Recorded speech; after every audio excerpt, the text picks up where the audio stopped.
Not all stories are chronological. Phil, can you hear me? Yes, I can.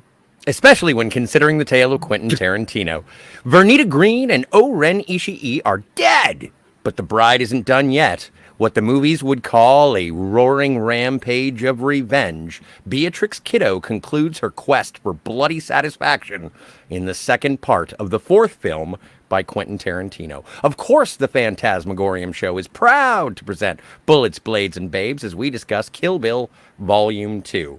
I am Scotty R37. Cat is on Brain Detail. We are super jazzed to have Black Phillip Alvarez back on the show for some unfinished business, and Steve claims to have hawked his Hattori Hanzo sword for $250 in El Paso. Oh, hi everybody. How are things? Well, great. All right. Good. This one. This is actually a great bookend because last week I was having, Avatar issues. Catherine, you're back. I appreciate your anonymity. When was the last time? Okay. When was the last time you saw Kill Bill Volume 2? A couple minutes ago. Good Just times? Finished it. It was. Pardon? Did you enjoy it? It was okay. Oh wow! It did. Uh-oh. Wow. Okay.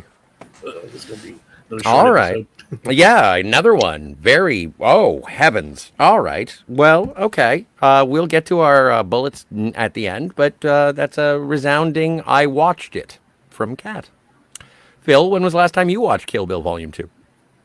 Well, as you know, we have a special version that our friend Cinema Gold did. I was trying to watch it yesterday. I watched like the first 30 minutes, and then, like I said, I kept getting emails, and we kept restarting the movie over and over. So, like, okay, forget it. But I got like into 30 minutes of it, and it was pretty good. I liked his version. But I also watched something on HBO Max about a month ago. So, Okay. Well, and you have a bit of a history. You watch it semi-regularly ish. pretty much, yeah. Yeah. I like to watch them back to back. I think if you watch them back to back, it give you like the good full-on experience. You know. Absolutely. Yeah, for the longest time, I liked Volume 1 more than Volume 2, but then over the years, I started to appreciate this version over, Volume 1. But yeah. Well, I find that there is a certain level of catharsis with Volume 2. I don't watch Volume 2 very often. Mm-hmm. And with this, I liked it as being more character-driven, more Tarantino. I think both of you said last week that this was sort of more in line with a typical Tarantino. It's definitely more Tarantino than Volume 1, that's for sure. Cat? Yeah, sort of. Okay. What... Okay, right off the bat, what would you say is more intriguing as a film and more interesting to you now that you've seen both of them over the last 2 weeks? When you go to watch either one of them in the future, which one are you gravitating towards more?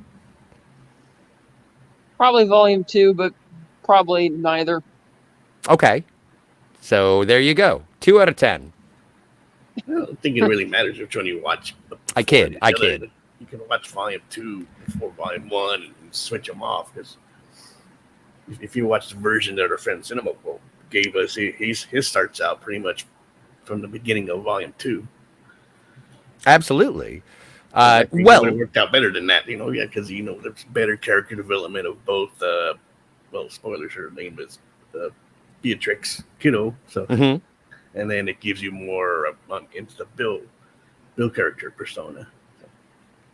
Well, and I did appreciate the difference, and it is sort of evident in the separation between Volume 1 and Volume 2, in that in the first one, Bill is more of a phantom, and in this one, obviously, because it starts off with Bill, he is much more of a character and something to be pursued, and from what I understand from the title, killed.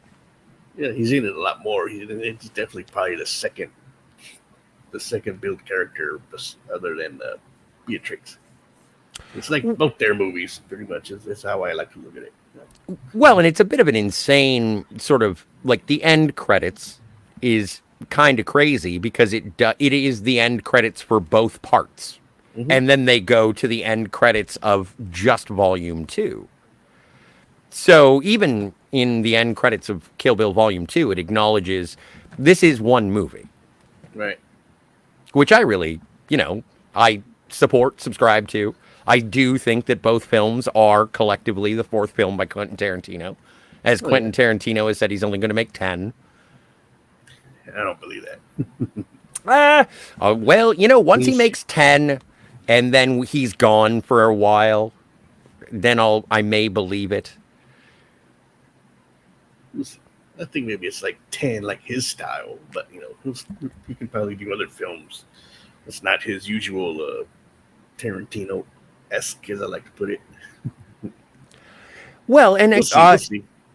after seeing both, is there any more credence to the fact that this would be a film that is seen by the characters within the Quentin Tarantino oeuvre? Like, is this a movie that Jules Winfield goes to check out? Pretty sure they would. Probably. Okay. And so I do enjoy that sort of acknowledgement of the universe there is the reality of the Quentin Tarantino universe, and then there is the films within that they would go see, sort of like Dusk Till Dawn or the Kill Bill movies. And when we get there, possibly even Desperado. I don't think Desperado takes place in the Quentin Tarantino universe. It's not written and directed by, but I can see Butch going to see Desperado. Yeah, sure. This is Desperado, probably part of the Tarantino verse, because he appears in the movie, and then I think Robert Rodriguez has his own little Rodriguez verse, if you want to put it that way too. But that's another story. Oh, absolutely. It is, and we're not going to delve too deeply. Well, I guess we're 2 movies deep into, like, our grand finale is going to be Desperado, because it opens up with a strong Quentin Tarantino performance, but Robert Rodriguez definitely has a hand in the Quentin Tarantino universe. The people who are credited with the original music in Kill Bill Volumes 1 and 2 are the RZA and Robert Rodriguez. In fact, one of the thank yous at the end of Kill Bill Volume 2 is Robert Rodriguez, in brackets, my brother. My brother, yeah, they're very close. Which is fantastic. Like, I do appreciate that collaboration, and in this film, as well as with, Quentin Tarantino, Robert Rodriguez. Anyway, I'm sorry. I'm distracted by the chat. I wanted to say hello to... Who's in the chat? Oh, we've got Edge of Time, ahoy, and we've got Antiderivative Jill. Hello. Jill, Edge of Time. And then we also have Just Carol. Hello, Carol. Acknowledging Jill the legend. And I would also like to acknowledge, everyone else who is lurking, if there are any. And if you're watching on the rewatch, please feel free to like, subscribe, share. I'm sure that there are people out there who want to hear me shill for the channel on its own. So let's just say that we do have a website. We will do something with it eventually. It's currently boarded up, but it still has shiny things within it. So if you can break in, fantastic. If you'd like to go and get something that you can wash while supporting the channel, please. It is sweatshirt weather in Canada. I don't know how it is in Texas. I know in Florida, they're in need of raincoats. And if you would like to support anyone in Florida, please don't give money to us. But if you don't like Floridians, please give money to us. Thank you so much. I apologize for being trite and flippant. So, Kat, I suppose I am going to be the one who is going to have to take control of the recap of this particular film. Well, I can recap it. There's not much story to this one either. Well, you go. You know what? I'm really enthusiastic about your ambivalence. So I would love it if you could just do it. I'll give it a listen. All right, so the movie opens with a flashback at the church, black and white. Bill shows up. It's a wedding rehearsal, not the actual wedding, and her friends are like giggling and everything, and the priest says, "Don't slip your groom's tongue," or anything like that. And the groom's kind of excited to meet Bill, he's like, "Oh, you can walk her down the aisle," and she's like, "No, he's not really in for that kind of thing." And they make small talk, and then eventually the gang comes in. Hang on. What? I apologize for jumping all over that, but that was like 20 minutes worth of film that you did in 2 sentences. There wasn't anything worth recapping there. The dialogue wasn't great. It was kind of like, eh. All right. I disagree. Simply because I enjoy the character development of the beginning of it when we have right off, like we have a recap of the first film from the bride directly addressing the audience and saying that this is what you've seen so far is what the movie people would call a roaring revenge. And she roared, she revenge, and she got bloody satisfaction. Oh my God, I'm surrounded by nipples. So, Get back. Sorry. no, it's fine. And so then we go and we discuss, or at least we are outlined what the wedding massacre in El Paso was, the Two Pines massacre at the church, which was supposed to be a wedding, but actually it was a wedding rehearsal.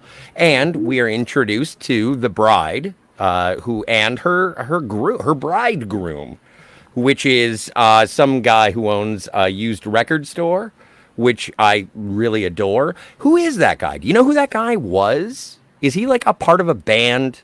Yeah, he was in some band. I think Tommy recommended by something. Tommy something. Tommy something. Anyway, they're discussing how the bride has no bride. There's no bride side of the family except for her friends, which I am assuming are co-workers from the record store. Big shout out to record stores. They used to be a thing. Yeah. And as the preacher and the preacher's wife are sort of busting the balls of the bride, the bride says, "I'm going to go outside because this chick is being a bitch." Goes outside, hears the flute of Bill, and she is both enamored and terrified of the sound that she is hearing. And she walks outside and has a very tender moment with who we are to discover is Bill, who is played by David Carradine. Right? Yes, you're correct. Fantastic. The introduction of the character, the villain of the story, one that we haven't seen in the first part at all. Just his voice. Well, in the first Kill one, Bill yeah. Volume 1, yeah. And in Kill Bill Volume 2, she's like, "How did you find me?" He says, "How are you pregnant?" I'm the man. And then they go in and she introduces him as her father. That's got to be a bit of a slap in the face. Maybe Well- if they had a relationship. Bill, it's your baby. They had some sort of intimate relationship. Yeah, I know. But So- that's when you also have Sam Jackson make his cameo as the organ player in the church. Rufus. Rufus, yes. Smoke with Delightful. in the sky. I thought I thought they should have given him like a really great one-liner or something if he was only going to be there for that one little bit, but he doesn't really get to say much of anything. He's kind of there. Well, and I think it's like with Sam Jackson showing up, because again, this is, if you want to couple them together, the fourth film by Quentin Tarantino. Well, no, he hadn't been there in Reservoir Dogs, so it's not like he had been there forever. But he shows up in Jackie Brown. He's there in Pulp Fiction, and now he's here. And then he even makes an auditory appearance in Inglourious Bastards as the narrator who describes what happens to celluloid when you light it on fire. Right. So it is almost like Sam Jackson is a bit of a good luck charm to Quentin Tarantino. So I did like that he was, I don't know, obscured from the rest of the cast of characters who are in the church. Yeah, I think more of a favorite of Tarantino in this film than an actual character himself. So. Well, and that's a possibility. I don't know if he actually got paid. I apologize if I'm showing too much chest right now. I'm either channeling Ricardo Montalban or Bill. I don't know, but I'm leaving this button unbuttoned. I'm doing it. I didn't even notice until now. Well, that'll get you the views now. I know, right? Show a little chest, a little cleavage. Never hurt nobody. So I noticed in this film also that they did not continue from the final scene of Volume 1 where Bill is still talking with Sophie. Oh, Sophie's not in this flick, no. Yeah, I know. Yeah, I know that. They just kind of that scene kind of ended on a cliffhanger, and they just left it there. And I thought that was kind of. I was like, okay, that was a little interesting. And then the story moves on, jumping ahead in time to Bill going to meet Bud, his brother Bud, played by Michael Madsen. And Bud lives in a double-wide camper in the desert somewhere in this nice little gully up on a hill. And Bill's trying to warn him that, if the bride's coming and if you don't accept my help, she's going to kill you. And you've got your katana sword. And he's like, no, I sold it. And he's like, you sold it? And he's like, well, yeah, I'm a bouncer. I don't really make much money type of thing. And a Hattori Hanzo sword is priceless. And then he tells him that, the bride has supposedly gotten another one and him to make another one. And he's like, well, didn't he take a blood oath never to make another? And he's like, yeah, I guess he just broke the blood oath. And and then we get to see what Bud actually does. Like, he goes down to the strip club that he works at. He showed up 20 minutes late. And so his boss gives him shit. And one of the strippers in there in the office, he's like, should I stay here? Do you want me to go? And he's like, no, I want you to stay here. And they kind of talk. And Michael Madsen does the thing he always does best, which he just sits there listening to everybody fuming, and he just doesn't give a shit about any of it. He just sits there kind of coolly listening to it. And I didn't think the dialogue here was that great either. It's like, okay, whatever, the guy's upset. Yeah, that's a silly goes into the bar. You have Sid Haig cameoing as the bartender in the strip club, which is cool. And then eventually Bud leaves to go back home. And he gets back to his trailer at night. And I noticed there's only like one light outside the trailer, but there's like these inexplicable sources of light lighting the whole little alcove there, almost like it feels almost like it's on a soundstage. And maybe it was, I don't know. So he's looking around and he doesn't, and he's looking around and he's kind of suspicious. He's not sure what's going on. And he goes inside the trailer and then the camera pans down and we see the bride hiding out underneath the trailer. And she's got her face covered. She's got a gun. She climbs out, or the sword. She climbs out from underneath the trailer. She goes up towards the door, and then bam, Bud shoots her with a shotgun-loaded rock salt because apparently he didn't want to kill her. And in the tits. And he goes over and looks at her, and he's like, "Oh, you're gonna die. It's gonna suck." Blah blah blah. And he makes a phone call to Elle, the kind of deranged character played by Daryl Hannah, another former assassin. And he tells her that he's got her there, and he makes an arrangement to sell her the bride's katana, the bride's sword for $1 million. And Elle says, "Okay, just promise me one thing, that she suffers." And he's like, "Oh, don't worry, she'll suffer all the way to the end." We then cut to a cemetery where I recognize this actor. I can't remember his name. He needs help jumping up out of the hole because he's just dug the grave. And Bud. Is he a guy? I didn't know who that guy was.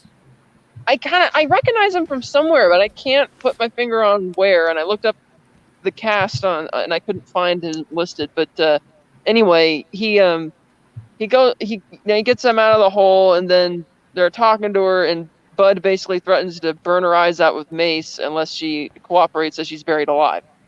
And They bury her alive in this box, and he gives her a flashlight, and it goes all dark as they're nailing it shut, and then you actually hear, in between dead silence, the pounding of the rocks and the dirt as they're burying her alive. Incredible. Did you see it in the theaters? No. It was such a huge thing to be like having it the theater absolutely blacked out. It was one of those things where, you know how there are lights on the walkways on wherever, they lowered those and the theater was pitch black when I saw it, and all you got to hear was the dirt and the terror of the bride. That's a pretty freaky scene. It was incredibly claustrophobic. Mm-hmm. And again, I think it's another thing that I referenced in the first Kill Bill is you have to put this woman through absolute hell and the worst thing that she can possibly go through to achieve her goal. And in this movie, instead of just being selfish revenge, it is almost redemptive. It's almost redemptive. Right. When we'll get there. If you have Loved it. Loved it. If you So have a good sound system, that dirt scene is awesome because and it's creepy too. So, but yeah, so I agree with everything you just said, Scotty. And that Cheers. was probably one of the better scenes, Well, it just makes you feel terrified for what the character is going through. And if you have that sort of, I don't know, I like to go, when I go see a flick, I want to be, if I'm not witnessing something that another character is going through, I actually want to be put in the same shoes as what they are experiencing. Like there is a certain empathy of Yeah, what. And I you're thought right. that was one of the movies that it was like, oh my God. It's almost like not on the same level, but I think that you'll understand the analogy. It's almost like the Marathon Man when you see Dustin Hoffman jogging and you can hear the whistling through his teeth of the holes that have been drilled. By the way, the Marathon Man, terrifying. So, anyway, she's buried alive and she has a flashback. Also, Kat, what do you think about the liberal usage of flipping back and forth between black and white? Do you think that that was sort of a carryover from when this was one film, or is this just frivolous cinematography? well, I think the black and white when she's in the box helps a bit, Okay. setting the atmospheric tone a little bit. But then we see into a flashback in Japan. It's very colorful, and Bill says, "Okay, this martial arts guy, Pai Mei, he's going to teach you." And he, by the way, he hates Americans and he hates whites, all that kind of stuff. And she's like, Hates yeah, Japanese. whatever. Yeah, and so she agrees to basically his teachings, and she goes up there, and immediately the Pai Mei starts insulting her because of her Mandarin isn't very good. And he's like, I suppose you don't speak Cantonese. And he goes and trades barbs with her, and then eventually he concedes that he's going to teach her something. And the first main trick he's trying to teach her is, of course, punching through the wall. And he does it right up close, and she's like, oh, I can do it. And he's like, can you? And she's like, well, not this close. He's like, well, then you can't do it. And they start practicing their fighting, and he twists her arm around and practically breaks it and gets her to concede. And he's like, well, now that this is my arm, you're going to do everything my way, blah, blah, blah. And they're like, in one particular scene, they're having dinner, and she's starting to eat the rice like with her fingers and her mouth. And he's like, no, if you're going to eat like a dog, go out and sleep outside. Otherwise, you're going to use these chopsticks. And she practices the chopsticks. It just feels him kind of judging her. She's trying to figure out how to do it. And so this kind of, And she does it, though. Yeah, eventually she does it. And I kind of thought this prolonged sequence was kind of boring because he kind of felt like a cartoon character to me. Typical martial arts guy. He hates Americans. It's my favorite scene in the movie. Two things. What? Okay, first things first, evil Yoda. Second thing, I enjoyed, and I don't know, did you watch it on a streaming service or did you watch it on a disc? I watched it on Vudu, my digital copy. Okay. Was there a change of film grain when the bride was training under the cruel tutelage of Pai Mei? It's very blue. I didn't notice as much. And it was very blue. It had a blue hue to it. If you have the physical copy, it's supposed to be very blue looking. The only reason I bring it up, blue. the only reason I bring it up is that I found the film grain to be, as we discussed last week, where it's sort of that Bruce Lee polished Enter the Dragon sort of, and obviously there are references and homages to Bruce Lee film, especially with the jumpsuit in Volume 1. In Volume 2, when she goes to be trained by Pai Mei, it is much more in line with a 70s era kung fu movie as opposed to something that was brought over to the United States to be a 70s exploitation film. There was something a little bit more of its, well, and we've said this so many times, but of its time. It was referential to the cinematography in the training sequence of Pai Mei. Yeah, I think it's supposed to look like almost dreamlike, because she is, Well, and a also you I kind guess, of while want to she's buried. So, you kind of want to disassociate it because you are getting the training sequence with the bride, and we've already been through a movie with the bride. But I like how, again, this is just a situation in the second half of the film where she is being put through hell, and this is how she got to be how she is. that's how she got to be the badass she is, Well, she's already a badass because she has swordplay and she's good with Mhm. her crane technique. And Paime's like, oh, my eagle claw will kick your ass.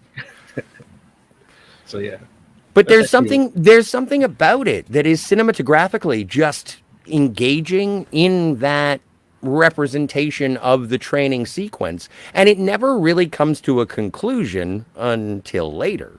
Anyway, sorry, I'm going off. I don't mean to step on you, Cat. you find out the fate of Pei Mei a little bit later, like 30 minutes later. So Yeah, so I didn't care for this entire sequence. I thought he's like a laughable cartoon character, and it's like, yeah, okay, whatever.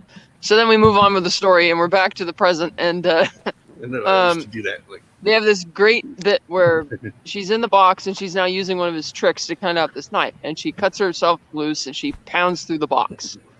And then the soil is so fresh and loose, she's able to crawl out like a zombie, just resurrected back from the dead, crawling out of the grave, which is a really badass shot.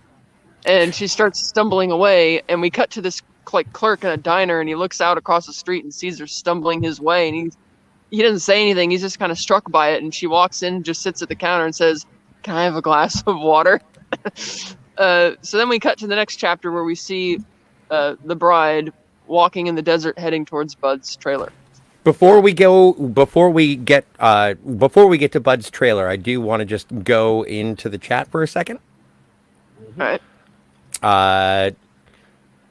Jill says to Carol, "You saw a movie." And Carol says, "Bang, bang. bang, bang. You shot me down." And she reaffirms that she saw both Kill Bills. Carol continues on to say, "Sam Jackson doesn't need actual lines. He sells himself by just being there." It's true. Jill says, "It is, and I agree. Sam Jackson just has to clock in and he takes over whatever scene he's in." Well, I don't know. Have you seen the Star Wars prequels? No. Carol noticed my exposed chest, and Sci-Fi Nation is here. Ahoy, Sci-Fi. And obligatory Ricardo Montalban. Sci-Fi says hello to myself and Phil, and of course, I'm sure you are neglectful in terms of saying hello to Cat. Come on. Say hello to Cat, too. Carol, I would love to hear your story about seeing Sid Haig in the future.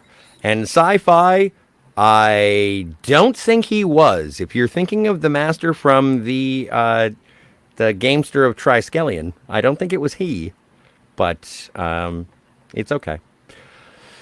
Jill apparently swore. We're scrolling through. Homage.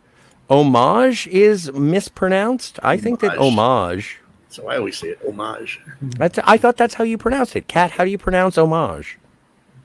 It can go either way, homage or homage, whatever. Okay. Tomato, tomato. Anyway, we get to Bud's trailer, and I want one of Bud's trailers. Well, we get to Elle, who's Daryl Hannah, and she's got her eye patches. She's driving her Firebird down the highway, and she goes to see Bud. He sees her parking her car. He opens the door. He doesn't have his shirt on. She's there and comes inside. He puts on his work shirt, Charlie, and he starts mixing them drinks. And she's talking about they're going back and forth, bullshitting. And he brings out the suitcase of money, presumably, and sits it on the table. And for the first time, Bud seems to be interested. And he goes to sit down and opens it, and he sees all the money is there. He's happy. He starts counting it and just looking at the sword. And once he lifts one of the bills, there's a Black Mamba snake in there, and it freaks out because he just lifted his hiding place, and it bites him in the face. He screams and freaks out, starts flailing around the room, knocks the suitcase.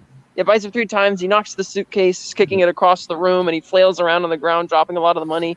And as he's writhing on the ground, moving less and less often, as he's gradually getting stiffer, Elle goes into this ridiculous monologue, a soliloquy about how badass the Black Mamba is in the jungles of Africa, and that leopards, tigers, and elephants might be able to kill you, but none of them are guaranteed to kill you like a Black Mamba if you get like a certain amount of however many milligrams of poisons. And she says, "Oh, the Black Mamba has like 150 milligrams per bite or something, and that you'll die in a few minutes." And she basically says the reason she's doing this to Bud is, even though he kept up his end of the bargain, he got rid of the bride and agreed to sell it, was that she felt that as much as she hates the bride, which is something that's never explained in the film as to why she hates the bride, but anyway, she decides that she thinks the bride was at least owed the dignity of being killed by somebody who's not as much of a flabby bastard as Bud.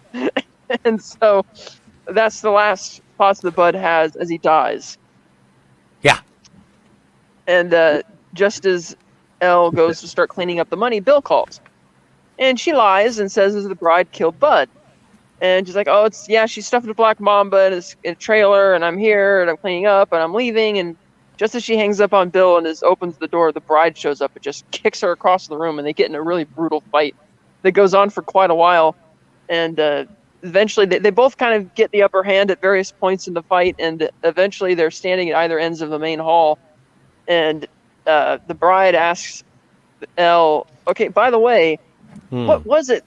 Like, why did Pai Mei rip your eye out? Like, why did he do that?" And then she's like, "Because I called him a stupid old fool, or a miserable old fool."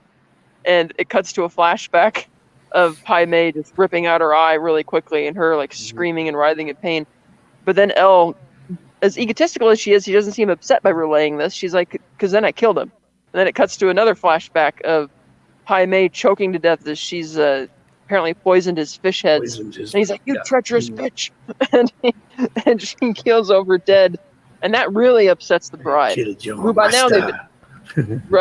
who by now they've named as Beatrix Kiddo, and she's just and they have like a quick flashback even of this lady in a classroom doing roll call, and she calls on two kids, and then she calls on Beatrice, except it's not a child, it's Uma Thurman still playing the part. She's like, "Here," which I thought was funny. So so once the bride hears this, she goes absolutely berserk. The fight resumes, and she rips out Elle's other eye. And then Elle just starts acting like a whiny little brat and screaming and freaking out. And I'm like, here's the thing, though. I found her character overall to be very one-dimensional and shallow. She thinks she's really badass, but she hasn't really done anything to demonstrate that. I'm not clear about why she hates the bride so much. And for somebody who thinks she's so badass and so sadistically watched Bud slowly die, to be having as strong of a reaction as she does when Elle rips out her eye, or when the bride rips out her other eye, I'm like, you're like a hypocrite. That's like the lowest of the low. Like you deal out all this sadism, and yet somebody gets the hell on you once, and you're just freaking out. And the bride doesn't even feel that she needs to kill her because the Black Mamba is still in the trailer. And at one point, the Black Mamba even hisses at the bride. I thought for a second it was going to bite her, but it doesn't. And so the bride just casually leaves the trailer as Elle just keeps screaming, "Oh, I'm going to get you. I'm going to kill you, blah, blah, blah." And then she shuts the door as she walks away. Well, and I once again have to go back to the chat because Carol says, because Elle Driver hates the bride because she wants Bill. Yeah, she got the hots for Bill. And it is established later on in the film that Bill loves blondes, and Daryl Hannah, last time I checked, blonde. And she wanted to be for lack of a better term, the bride. Yeah. She wanted to be alongside Bill, but Beatrix, as we will come to learn, or as we already have, is the one that Bill chose, and that's why. I think that there is enough that is not overtly said about these characters that is implied through the characterization and their motivations that you get enough on screen without actually having to go and check it out. It's enough. Like I don't recall her ever saying anything or ever having any scenes with Bill to demonstrate that she loved him. But in the first Kill Bill, the first one when he calls her and then she says, love you very much. I love you very much. And then Bill says, So she's dead, presumably, and then the bride leaves. And we then get to what they call the last chapter, Face to Face. And she goes down to Cuna, Mexico, where we have Michael Parks playing yet another role. Yes. And it's explained that because Bill didn't have a father, he had all sorts of father figures that he surrounded himself with. The first of which was this pimp. And he's been running this brothel for 50 years. And so she goes in and greets him, and he's like, oh, hi. They make small talk, and she basically simply asks, where's Bill? I'm looking for him. And he gives up the goods. And we cut to this house. Why does he give up the goods? I can't remember, honestly. Well, and this is the thing, Kat, you're usually so on point with the details. He says, and I'm not admonishing you, I apologize. I adore your film knowledge, but in this particular instance of these two films, I'm going to have to go with the rest of the chat and say you're being a little harsh on this one. Well, in your opinion, which I respect beyond belief, I feel like I feel like I'm being Jules and you're being a little Vincent in this particular instance. I think that the reason that Esteban says where Bill is because it's what Bill would want. Bill wants you to find him, which is evident in the final scene. So we're at the whorehouse. He's a bad man. He's cut up some whores. And we drive. He gives up Bill, and then we cut to Bill's house. And yes, I kind of like the design of Bill's house in the yard. It does look a bit like they might have shot it on the outside of it on the soundstage, even because of the background of the mountains and the back of the trees look a little fake. But I still like the design overall. It's kind of nice. And this is a surprisingly very long scene, and it starts with the bride kind of covertly moving through the house, and then she steps outside, and Bill and BB are there, and it's like he told her in advance that the bride was coming and to do this mock gunfight type thing with the bride, and oh, you shot me, and then falling over and playing dead. He's like, no, you gotta play dead, and bride is just or Beatrix at this point, I should say, is totally shocked that BB's here, because BB immediately addresses her as mommy. And she can't believe that it's true, overwhelmed with grief and emotion and just probably rage at Bill. And this segues into kind of a prolonged scene. And BB runs over to her and she's like, oh, mommy, I did it. You didn't have to really die. She's like, oh, I'm just playing, honey. And they go back into her bedroom. And Bill decides before they go to the bedroom, they go inside to the kitchen. And Bill's cutting up a sandwich that he's made, cutting the crust off of a sandwich that he's made for BB. And he says, you know what, B, why don't you tell me what you told me about mommy when you first saw a picture of her. She said, well, you're the most beautiful woman I've ever saw. And he's like, well, tell her what else you did the other day. And she's like, oh, I killed Emilio. And he's like, well, and Bill's like, yeah, Emilio was her goldfish. Now, how did you kill the goldfish? He's like, I stepped on it. And he's like, no, you chose much more strategic words. You said you accidentally stepped on it, which prompted me to ask, how does one accidentally step on a fish in a bowl? And then she relays how they take the fish out of the bowl and she basically killed it. And Beatrix is kind of impressed. She's not like upset or anything by this. And then it cuts to them in bed in BB's room. And Bill decides he's going to let them have some time together. And she's like, oh, we'll watch Shogun. Shogun Assassins from 1980. And Bill's like, oh, that's too long. And BB's like, no, it isn't. And Beatrix is like, no, it's not that long. Too long. So he's like, okay, I'll leave your ladies to it. So he closes the door. And they watch the movie, and you hear the dialogue as they're talking, and you see the obvious parallels. And once she gone to bed, Beatrix comes back out, and Bill's sitting in the main atrium of the family room at the mini bar or whatever. And she sits down, and they're talking, and he shoots her with this dart, and she's like, "What the fuck do you shoot me with?" Well, first he shoots the real gun, shooting the fruit bowl, then splatter with fruit. He shoots the TV and blasts that, and because she wanted to try and get the sword. And he's like, we could go down to the beach and fight with katana swords, and that's really perfect. And oh, but I can see you don't want to do that. So he kind of like a bracket between himself and Vernita. Exactly. So he shoots her with the dart that he's like, oh, it's a truth serum. It's going to be like euphoric. And she's like, and when exactly does that kick in? He's like, oh, probably about 2 minutes, enough for me to tell my story. And he starts talking about superheroes and how he's really fascinated by the mythology of superheroes. And he talks about how, there's the dichotomy between them. Like Batman is Bruce Wayne, Spider-Man is Peter Parker, but he's like, not Superman. Superman was born Superman. His costume is actually Clark Kent, dressing in the business suit with the glasses, and how that's just who he is. And he's impressed by that. And she's like, are you saying I'm some kind of superhero? He's like, I think I'm along those lines.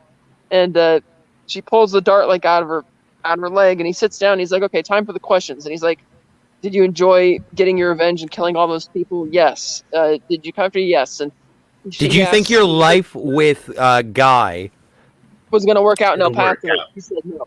She said no. Yeah, he said no. And he's like, why did you go then? He's like, well, because I had a daughter. I was going to take her with me. And he says, okay, the $64,000 question. Why did you betray me? Like, why did you leave it? Like, why did you take off? And then she says, you remember the last mission you sent me on? And he's like, yes. And this segues into a flashback where she's at a hotel. She's just taken a pregnancy test. And she's just about to get the result when somebody masquerading as room service comes up to the door to deliver some flowers or something. She's like, just leave it outside. And she ducks down, happenstance, because she dropped the pregnancy test. And then this fake bellhop just whips out a shotgun and blasts through the door. And you have some slick moves as they're shooting their guns at each other. And the bride ends up behind the bed, and she has the gun aimed at the bellhop. He's got the gun aimed at her.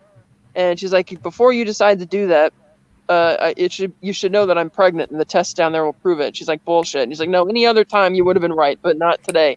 And so the assassin backs up a little bit, finds the test, picks up the box, starts reading the instructions, and the bride tries explaining it to her. She's like, I can read the damn instructions myself. And she reads it, and she's like, well, then what do we do about this?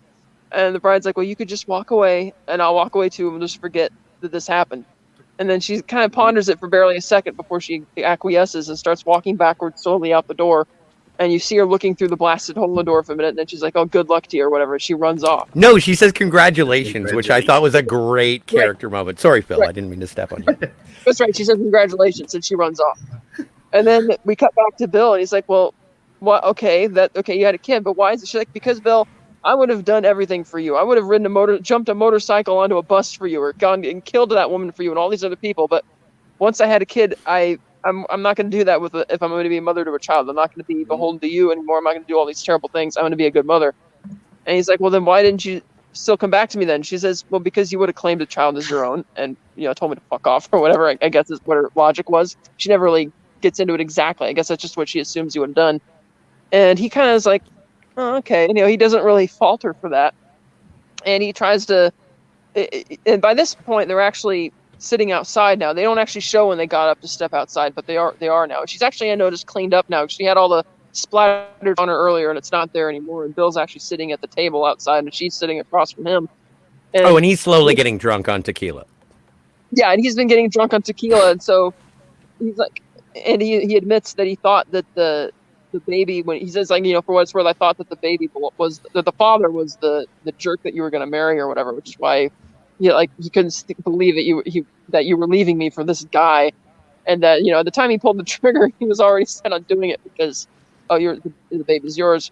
And so Bill just kind of he tries to catch her off guard by cutting it short when he rips out the sword, and they have a few quick moves back and forth. He disarms her actually, swiping her sword against the back wall, and then she hits him with the 5-point death, whatever it's called, exploding heart. The 5-point exploding heart technique. Yeah, and he's like, how?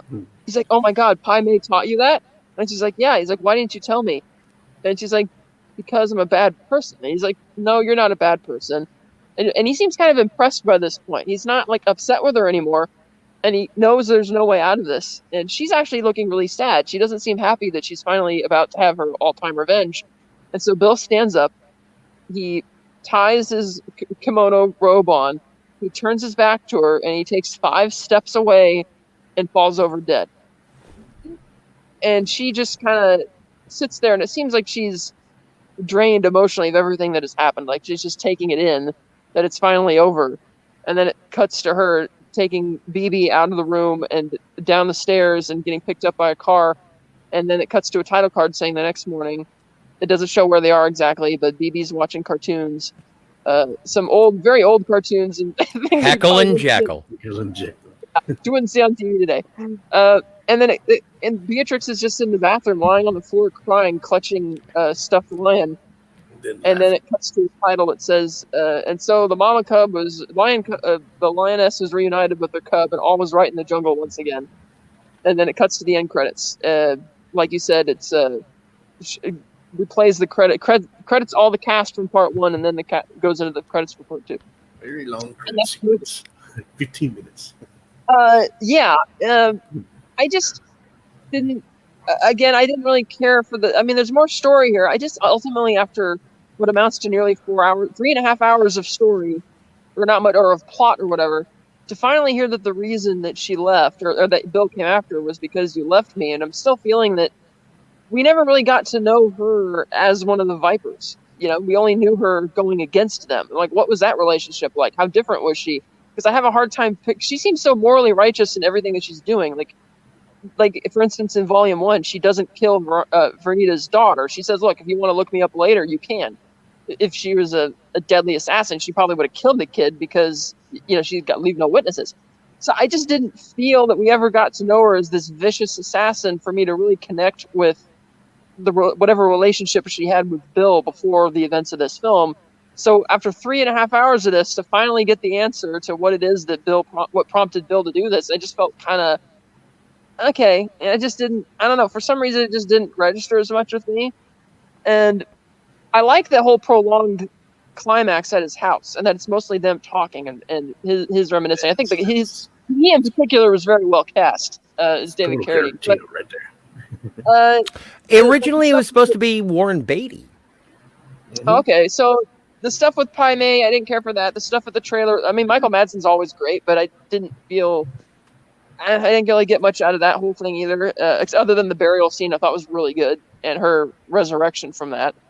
So overall, I just, thinking of it as one 4-hour movie, again, if you're into anime and you're into kung fu movies and martial arts stuff, I mean, this is all definitely for you, a love letter to all that. I just never grew up with that.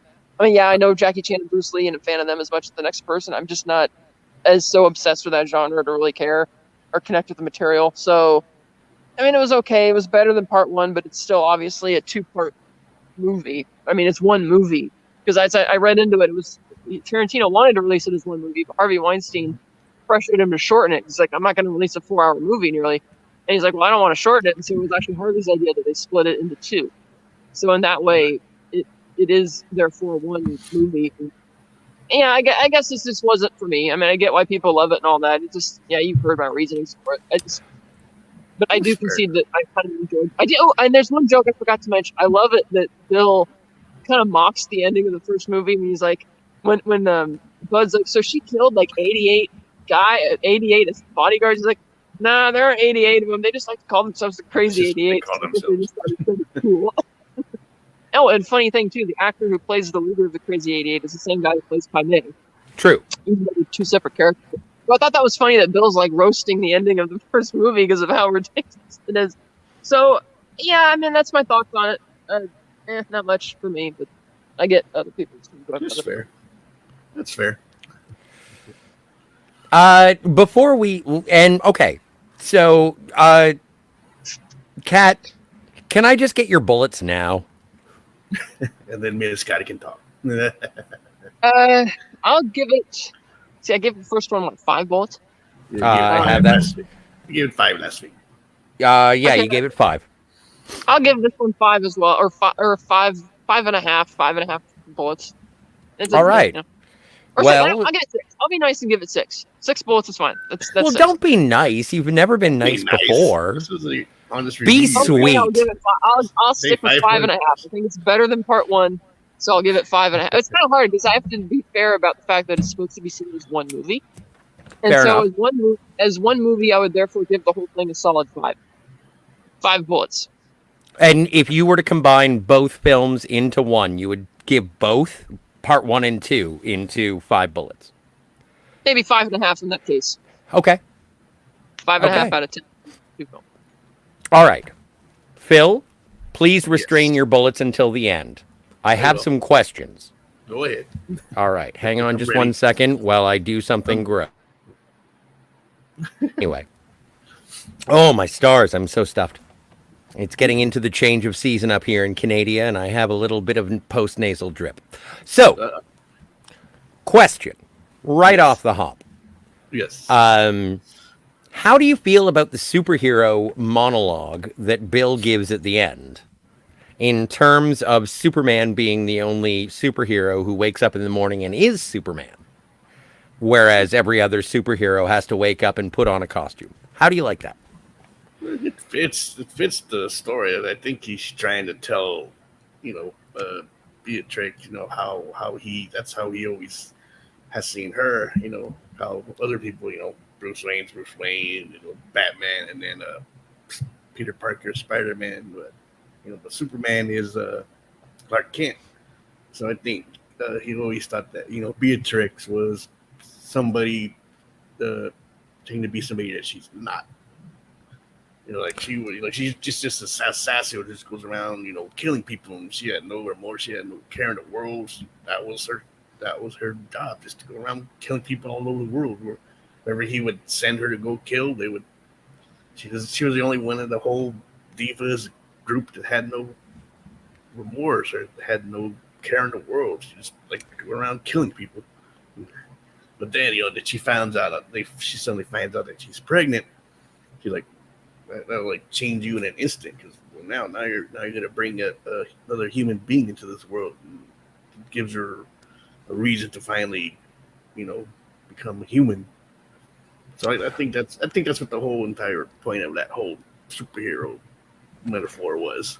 Well, and also, and Kat, I don't mean to dismiss you at all, because your opinion is still absolutely valid. I'm intrigued by your thoughts on storytelling, and in terms of the Quentin Tarantino, in terms of just film.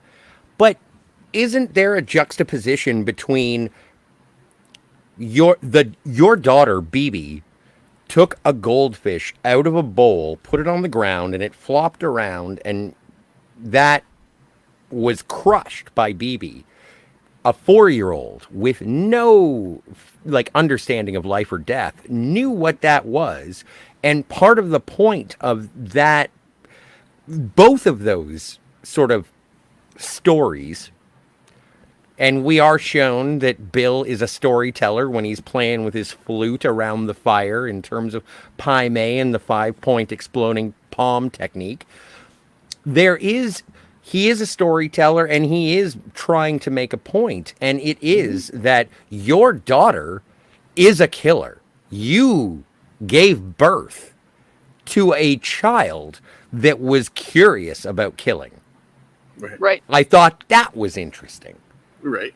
Whereas, but that's exactly what Beatrix was trying to avoid. That wasn't something to nurture. That was something to avoid. That was my interpretation of it, especially over the last 2 weeks. I'm not. Please. He still wanted her to be a Beatrix. He was afraid of her, losing her when she becomes a mother. So that's probably the reason why he tried to kill her in the first movie in the first place. Right. I just feel that we're still missing the first half of her story, when she was a happily gleeful member of the Viper Assassin Squad, and it's that would, I think, make it a much more profound revelation for her to choose to give up that life and everything. But the fact that they're not revealing any of this until literally the end of the nearly 3.5 hours into a 4-hour, roughly 4-hour movie, a little less, it felt almost too little too late at that point. It's I was really patient throughout part 1, throughout most of part 2. Again, she's very morally righteous. And then they're trying to sell you on this idea, like you said, Scott, all those things I agree with. It's just that because we never knew her before that, it took so long to get to that moment. It felt almost like I'm still missing half her story, and it's a little too late for me. But I get it still. Yeah, I can understand that. I mean, you would want that character development. It's fine because we got character development on Bill. We got character development on Bud. We got character development on even Ellie Driver. A little bit, not too much, but Well, and also, in terms of just pure action sequence, and again, cartoonish action sequence, almost slapstick action sequence, is that fight with the swords, with the Hattori Hanzo swords in Bud's trailer.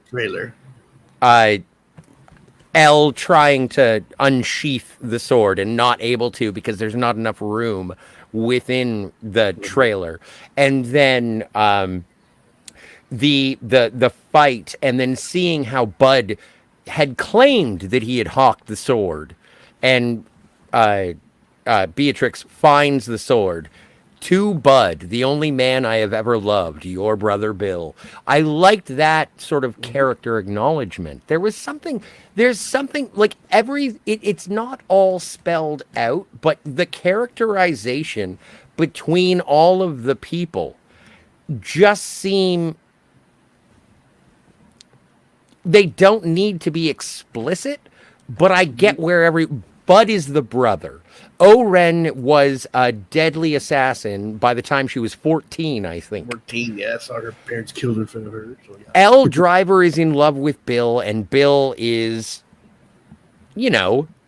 okay with her. Okay with her, yeah. But he was clearly in love with Beatrix. The whole Exactly. Time. And then carrying his child too, nonetheless. Though. Like, I would say the least developed character would be Vernita Green. And the only thing that we had about Vernita Green was that she hated Beatrix because she was Black Mamba. And Black Mamba. Exactly. Vernita Green was a racist.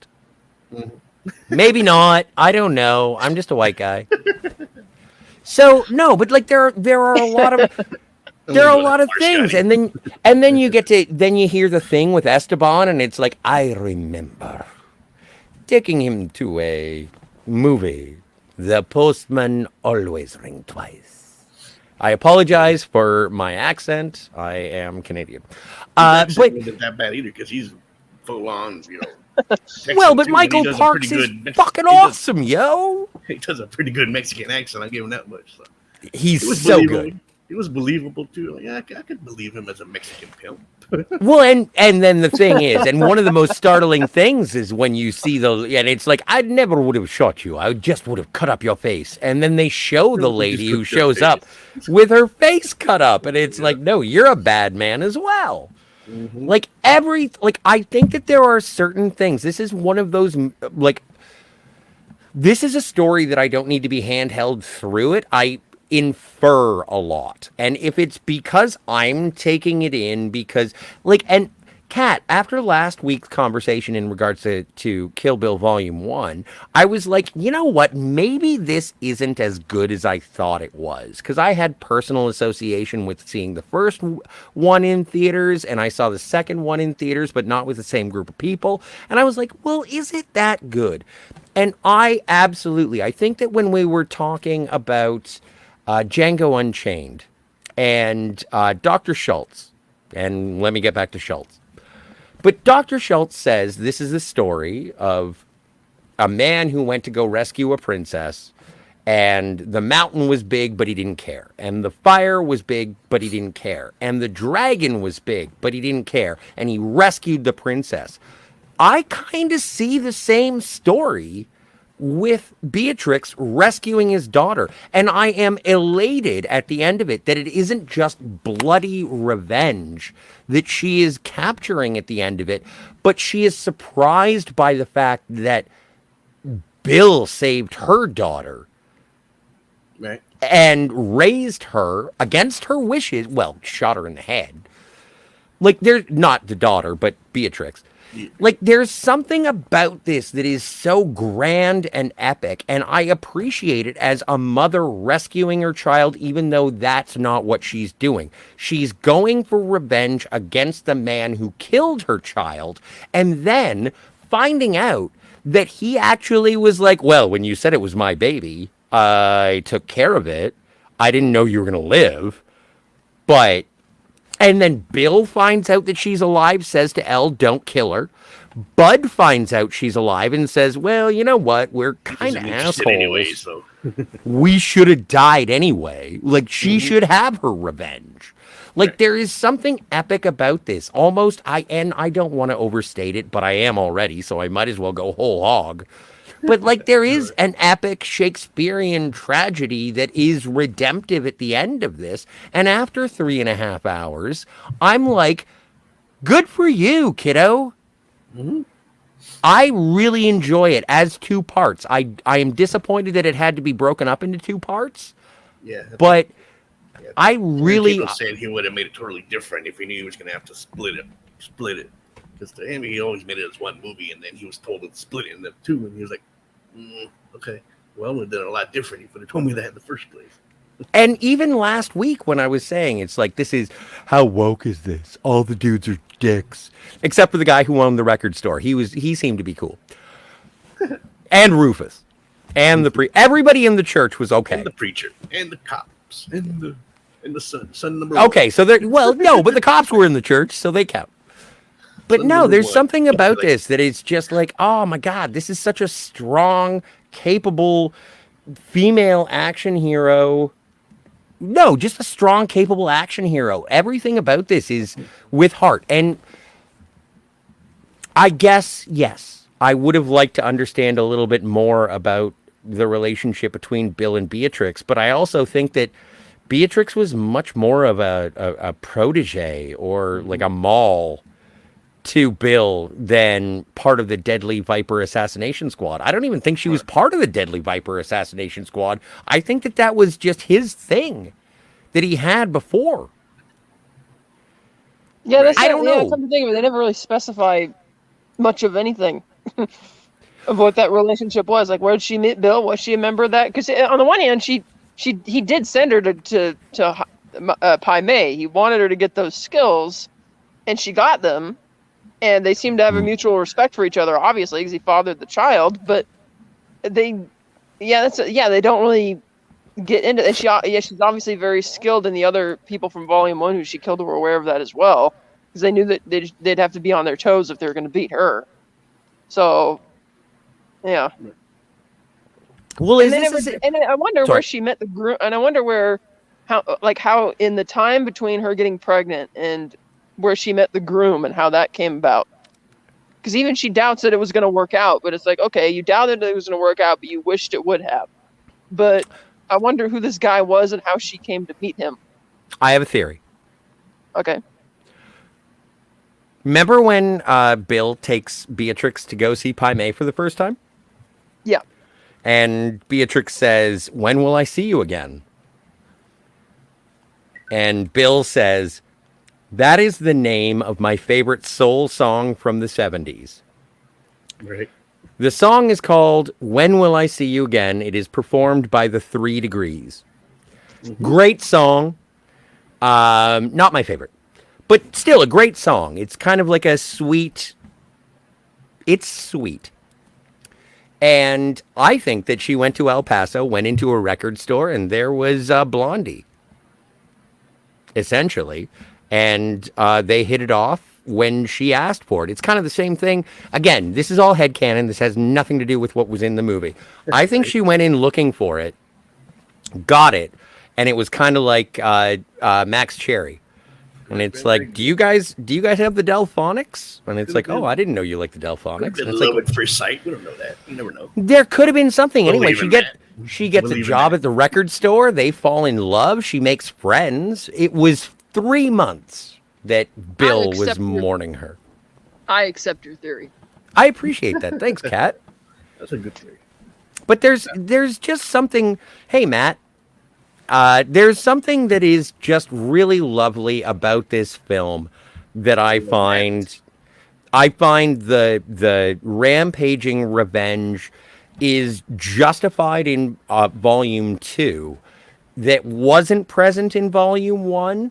And I think that the first one is, I'm going to blow your mind. I'm Quentin Tarantino. I'm going to make an action movie with blood and gore and geysers of blood and whatever.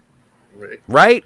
Mm-hmm. No, and it's not until the second one that you're going to end up seeing why these people are emotionally invested. And again, it's one of those things where it's not just blind rage, revenge that caps it off.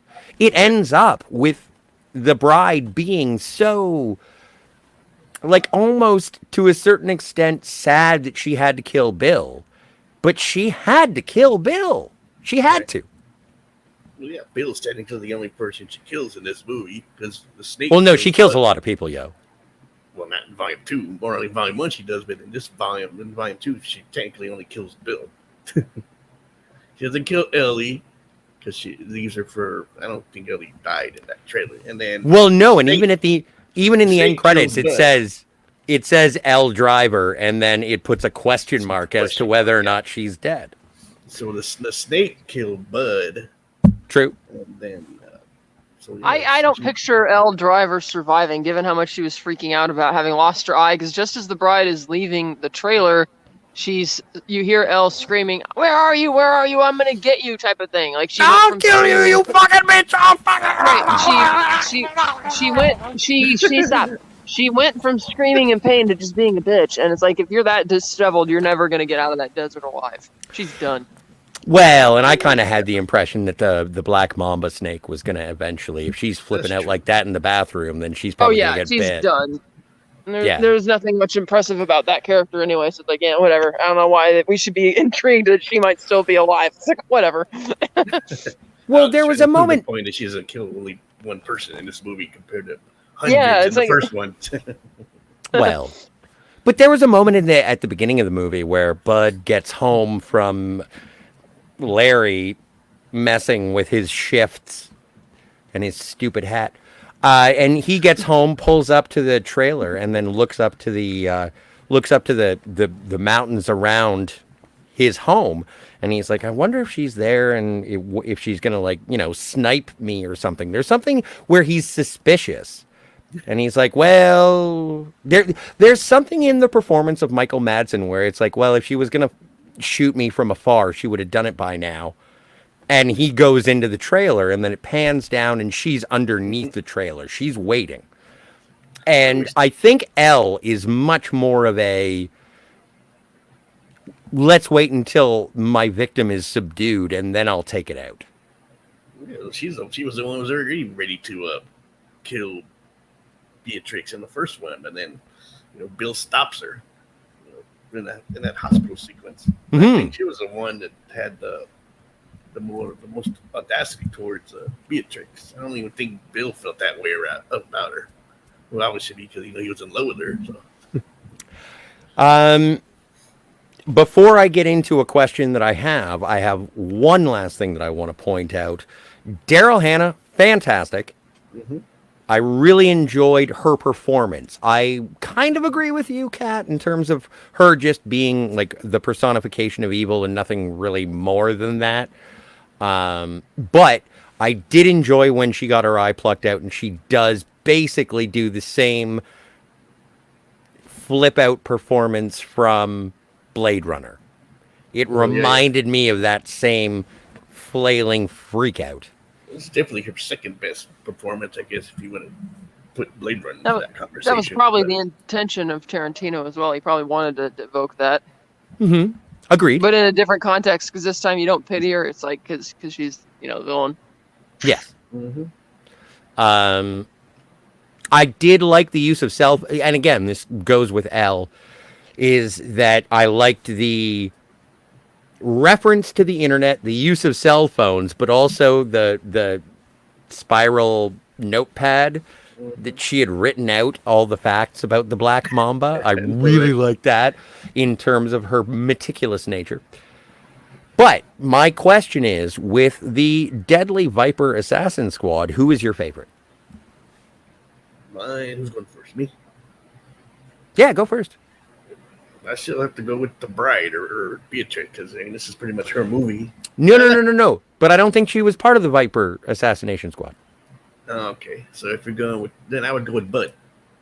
Bud is your favorite? You're weird. Yeah. Well, Bud's a really fun character because it's Michael Madsen. It's great. It's true. He was the one I think didn't give a shit no matter what. You're like, all right, you want to go and kill this bitch? Fine, we'll go and kill her. But then he didn't even want to kill her. He just wanted the damn money in the first place. So like, you want to kill her? Fine, pay me, and then you will kill her yourself. But I'd say that Oren Ishii probably because she's pretty skilled. Yeah, I would go Oren Ishii. Yeah, that was a good choice. That's a good choice. I didn't even think about that. Oren Ishii, half Chinese, half Japanese. Don't blame me. It was the RZA who sang that. But yeah, so fantastic. Soundtrack wise, like where do you put the soundtrack for Kill Bill, both volumes 1 and 2, in the oeuvre of Quentin Tarantino? His best use of music, period. I mean, okay. Well, creates yeah, there's tension. a It creates, helps to create tension. It helps to build up suspense. It helps to just move the story along. Because I'm still partial to Django. I had the soundtrack. I would listen to it all the time, and I rarely listen to soundtracks. But this movie, I had it on repeat for a long time.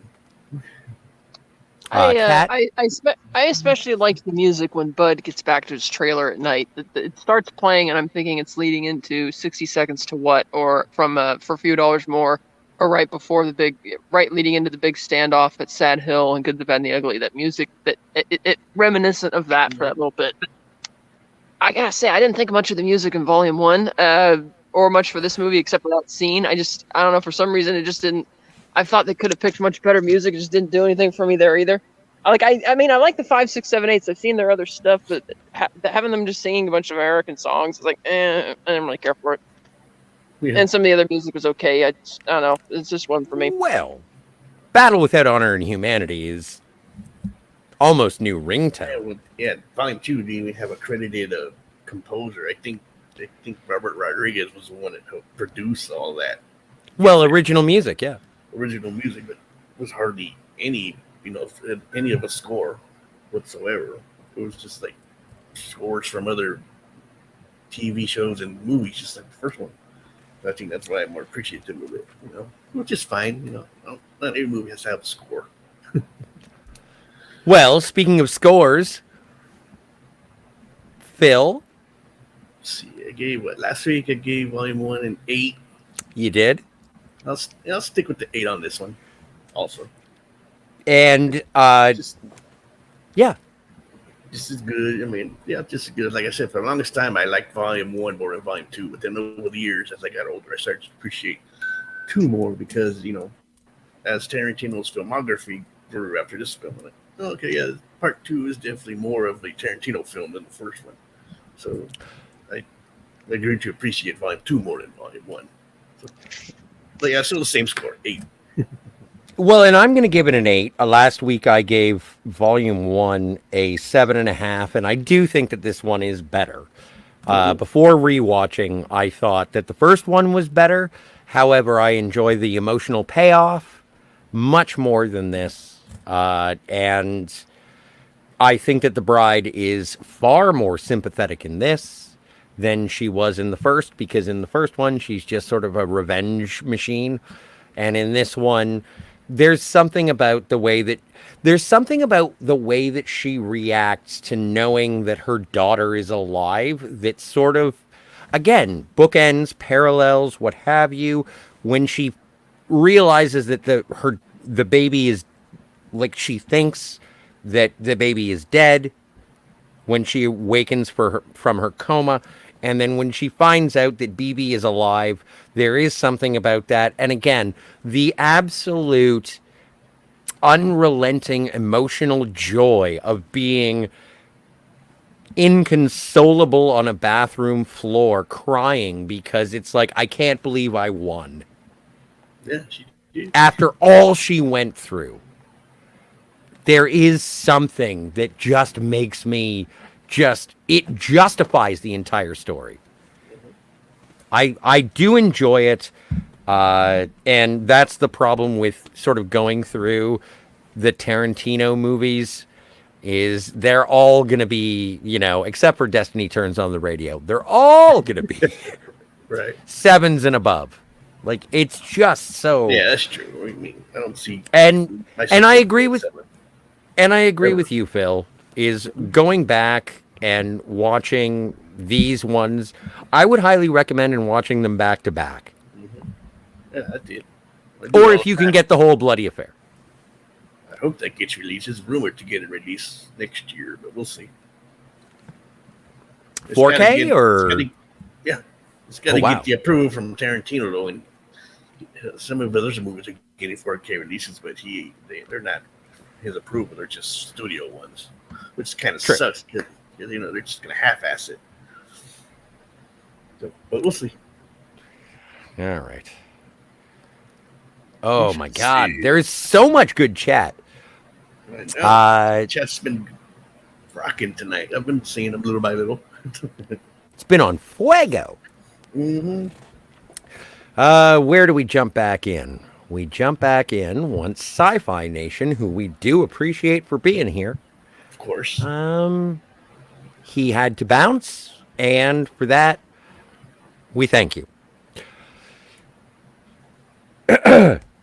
Jill says, yes, Pai Mei is like a cartoon character because this movie is a video game. Yeah. Going into it like that makes me enjoy him more. He's a jerk. I'm upset at Elle for poisoning like a coward. Yeah. Yeah. Well, and that's true. Yeah, that scene made me sad. I'm like, oh, why did he kill a payday? Well, but again, it's like motivation. Now, well, we already sort of addressed this, and it is like I think Kill Bill is a movie within the Tarantino verse just because of the explosive gore and geysers of blood. However, the second one does fit more within the Tarantino universe. So I don't know. Maybe it was a movie based on a true story. Never know. Carol says, referring to Elle's driver, she hates her because she wants Bill to love her, but Bill still loves B. Mm-hmm. And Jill agrees. Which makes her even more shallow if that's the only reason she hates her. Because that has nothing to do with the bride. That's because of Bill. Yeah. She wanted Bill. So that's why she hates B. But also, Elle has no compunction against killing Bud. If that's part of the reason. Assassin. Like, even Beatrix has honor. Elle does not. And it's one of the things that Bill recognizes in Beatrix, but still can't even reciprocate with her, which is part of the reason why Beatrix had to take away BB, or at least she wanted to. Mm-hmm. So. Yeah, I agree with that.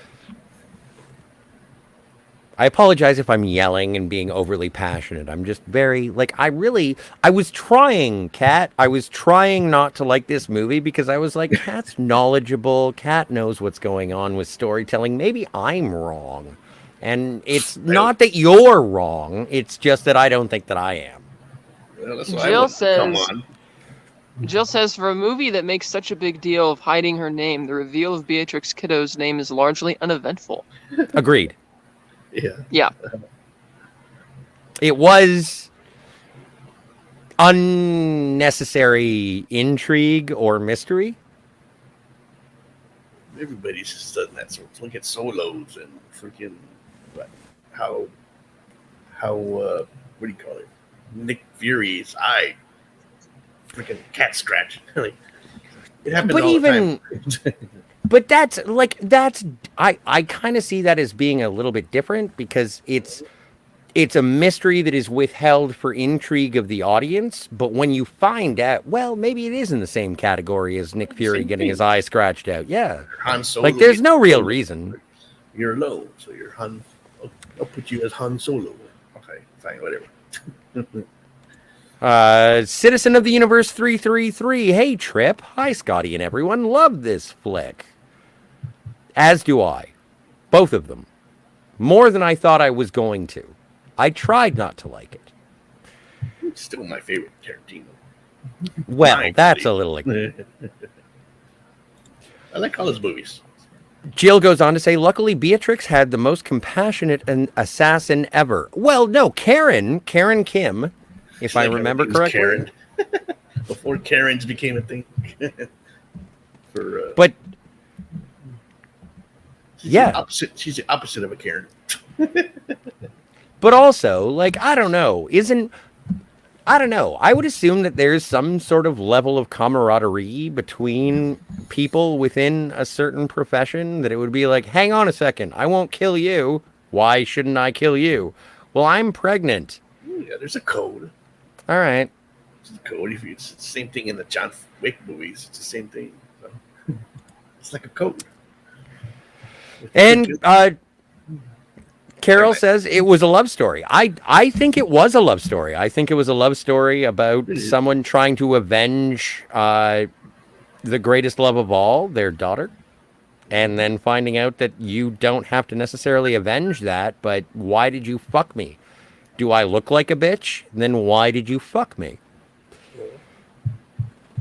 Son of a Red Shirt is here. To Jill, Citizen 333, Just Carol, Sci-Fi Nation, Catherine, Black Phillip Alvarez, and of course, Scotty R37, Ola, Copla, and cheers to all the fantastic Fantasmagorials.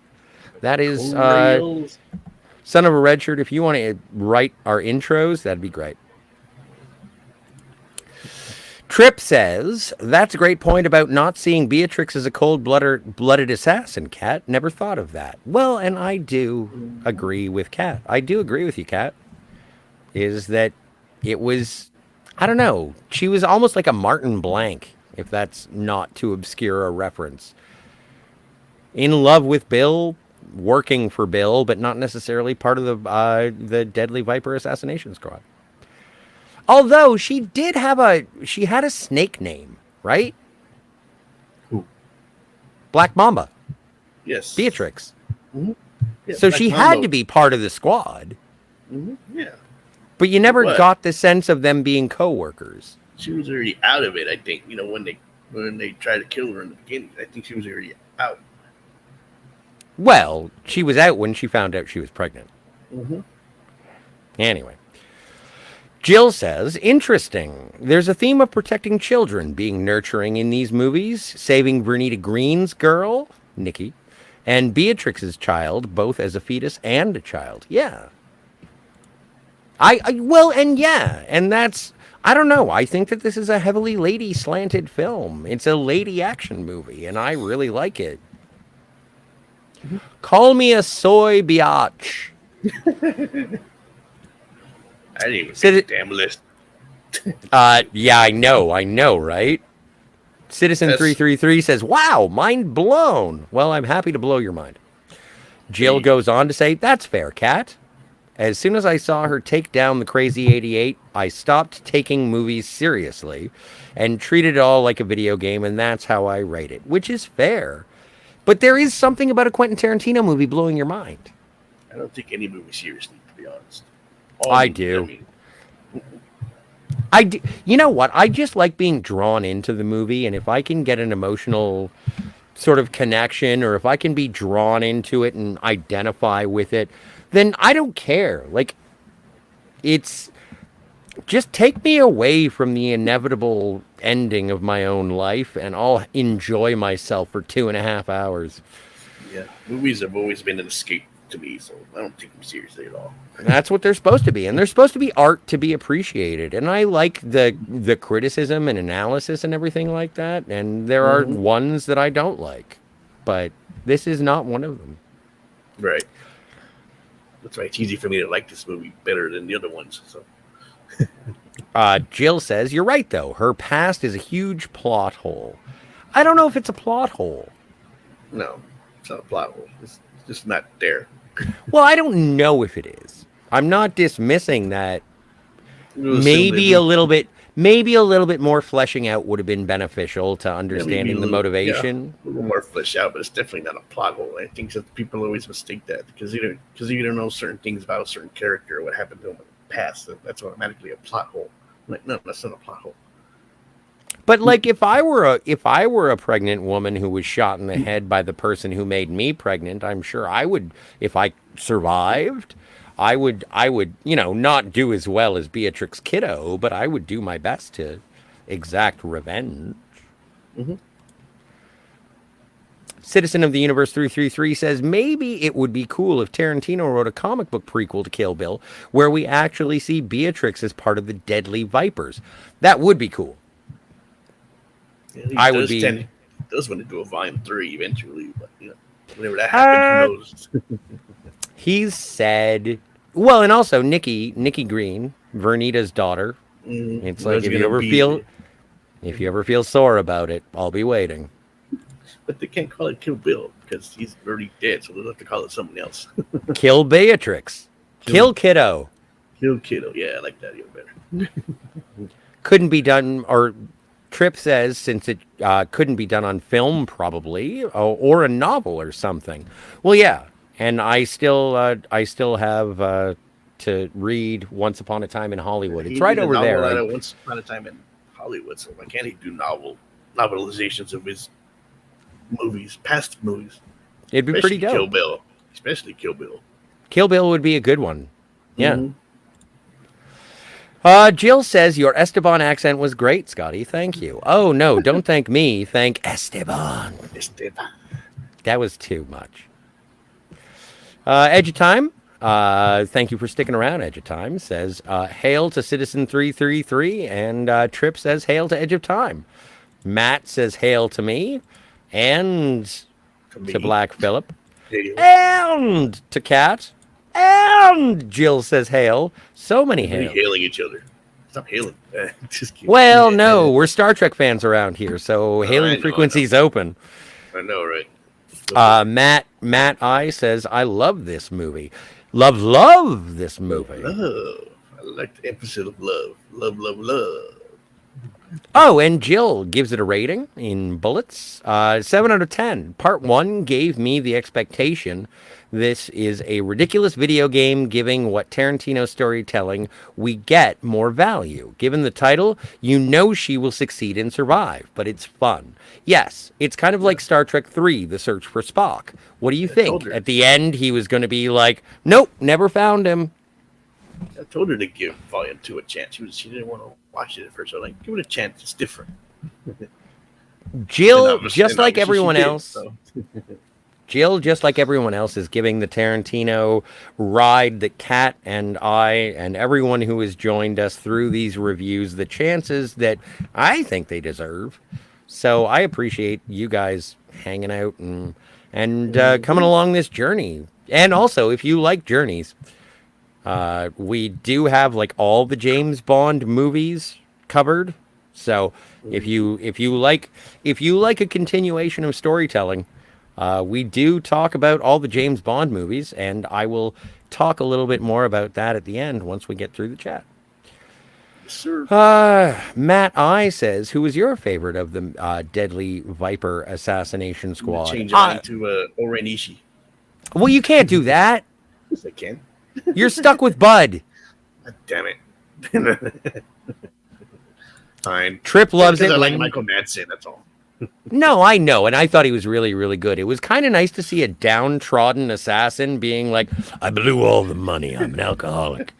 I don't care. I work at a titty bar. If she wants to fight, she can come down and fight me. Yeah.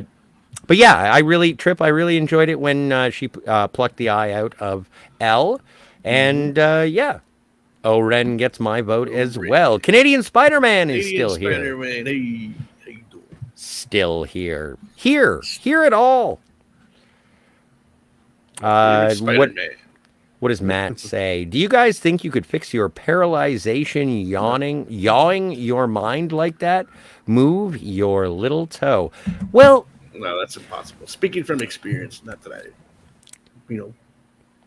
Well, I've never had atrophy of my legs, so I can't really speak to that specifically. You would need weeks and months of therapy to get all your limbs moving properly again. I already need weeks and months of therapy, from experience, but I won't. As far as I'm going.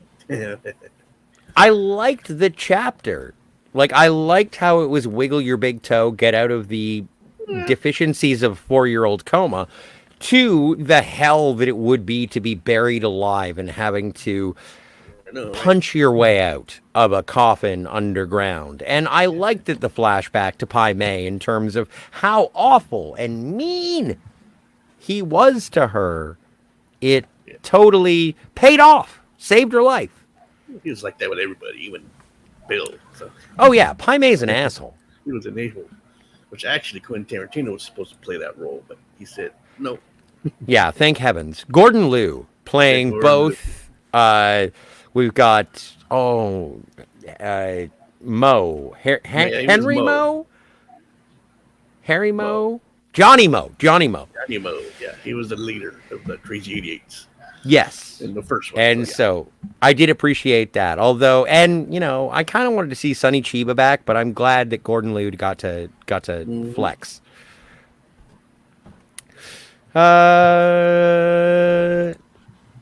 Trip says, love both films, but I think Volume 2 is more story-driven, whereas Volume 1 is more action. So can't really say I like one more than the other. In my opinion, the two films complement each other well. Yes. Yes, they do. Jill, you know, your hatred of Destiny Turns On the Radio is justified, and I agree. What did I give that one? I don't even think I wrote down the scores. You gave it 2. I'm gonna have to go back. Matt says, I kind of like Bill's Superman speech, but it's very obvious that Tarantino doesn't understand Superman at all. Yeah, but I don't think that Tarantino was necessarily writing from a moment of truth. He's writing it from Bill's perspective, not his. Exactly. Yeah. Agreed.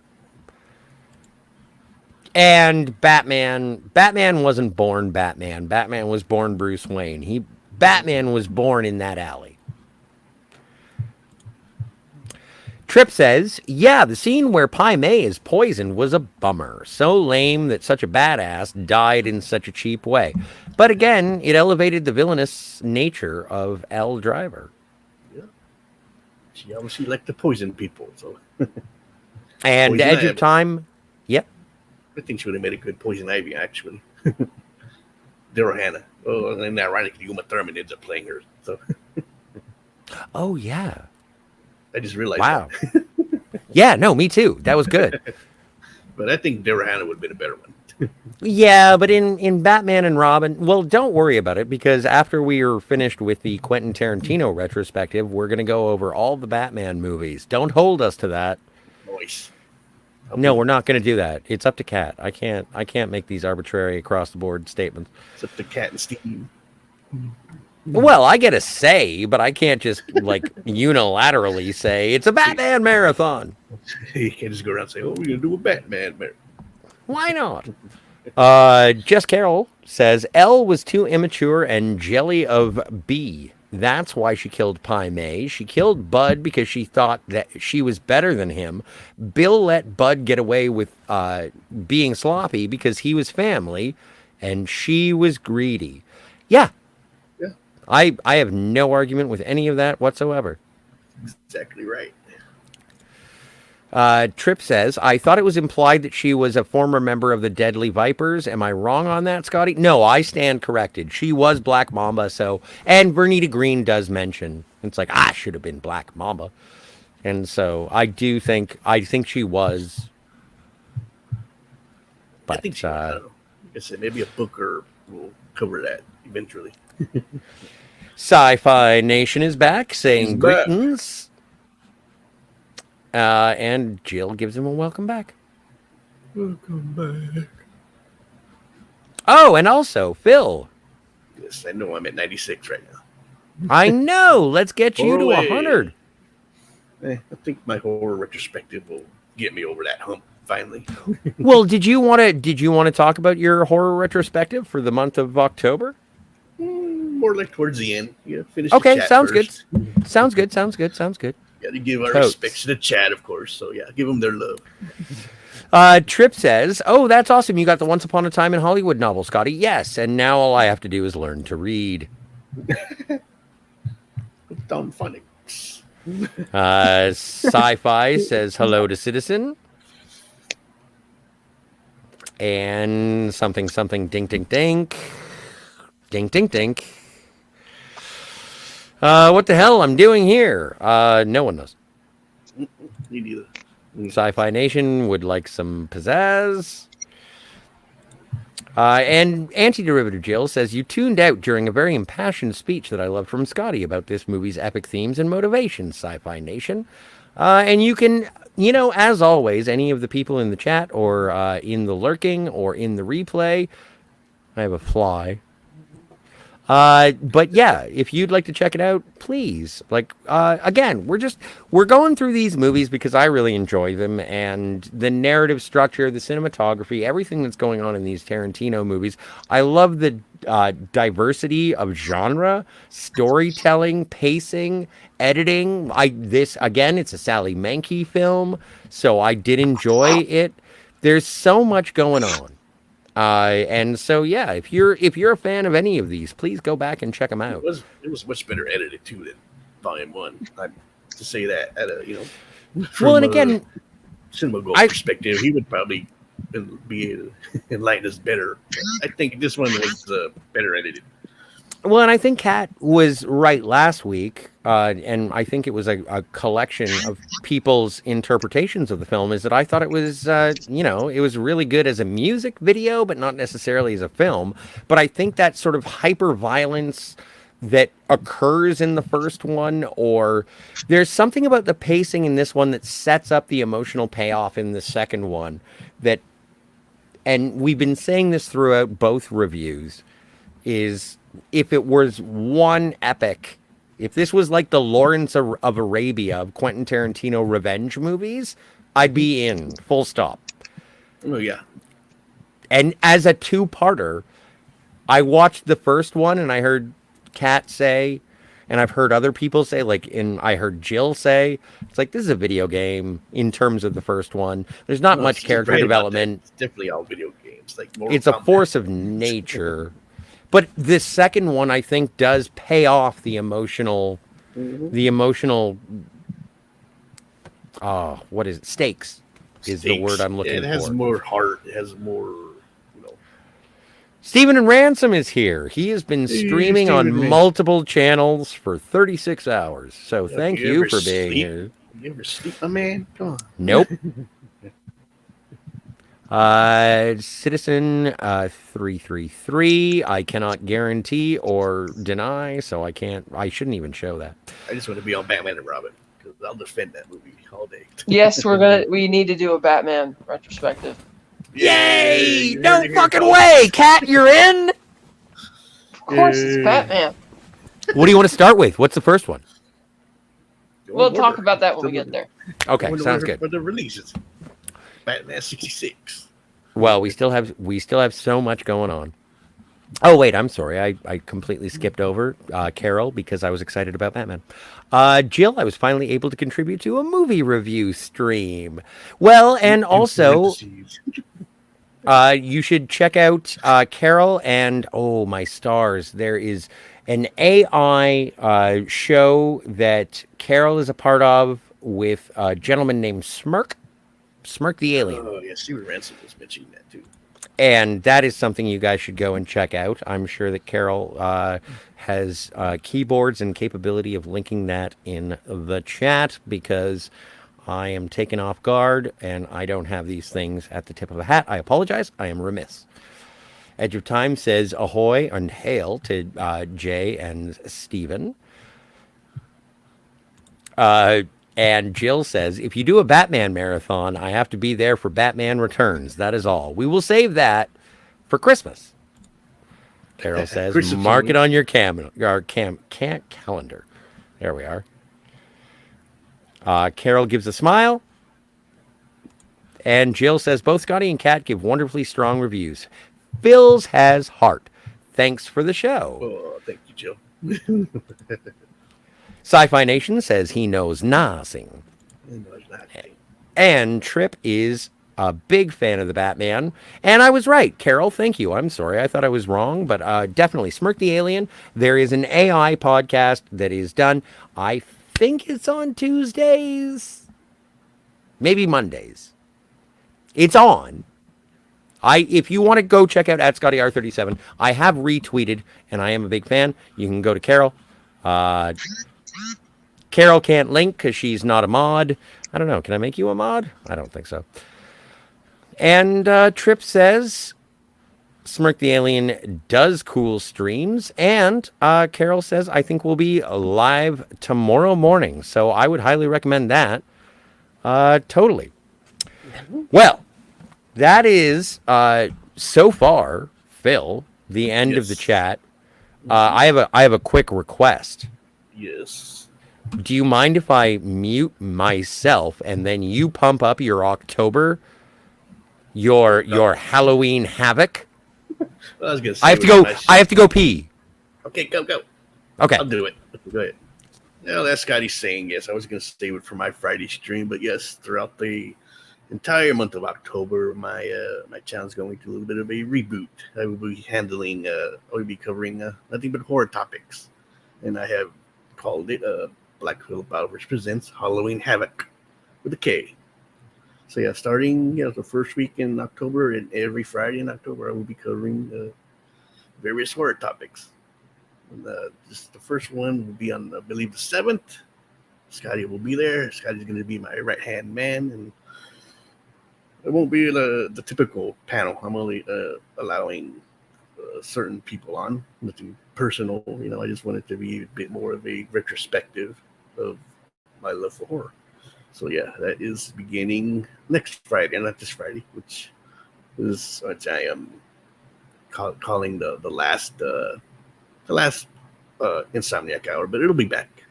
It'll be back probably in December, because during November I'm probably going to do a birthday stream, because I celebrate my whole birthday the month of November. That's another spoiler. So but yeah, that's what's going on. That's what I got planned, and so this will probably, like I said, Friday will be the last one, and then I'll let y'all know the topics. Want it to be a little bit of a surprise. I've already got everything planned out. I've got new logos. I got a new avatar. Got new background. Thumbnails are already done. Thank you to Stephen Foley for doing those for me. We'll see. I mean, they're awesome. Probably the best he's ever done.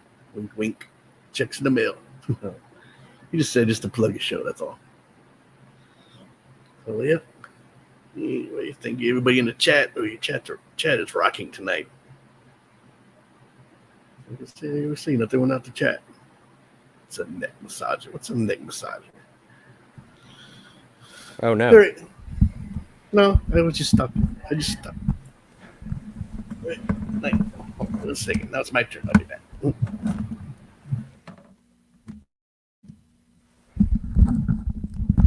Oh, I know what happened.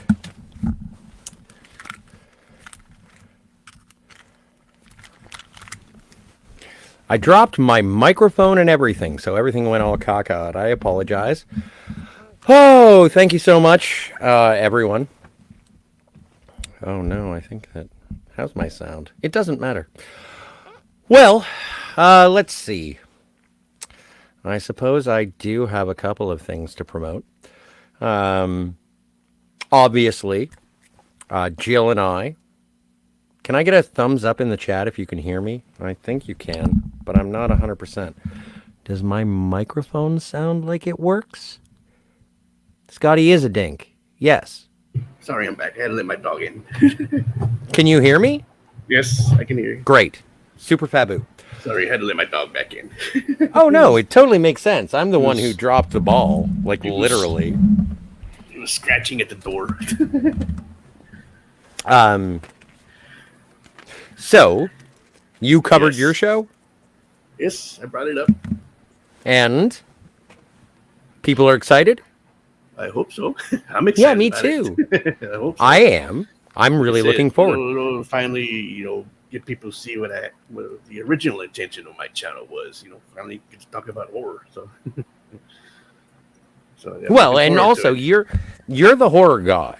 Mm-hmm. Like you know more about horror movies than I do. Oh yeah. No, I remember we did that review last year on your channel when you watched the Fear Street trilogy. That was good. I really enjoyed that. No, you sound like you knew what you were talking about. Somewhat. Sounds but like you're talking about to me. So, but yeah, I'm looking forward to it. I'm excellent. I'm an excellent liar. A lot of people know that. Excellent.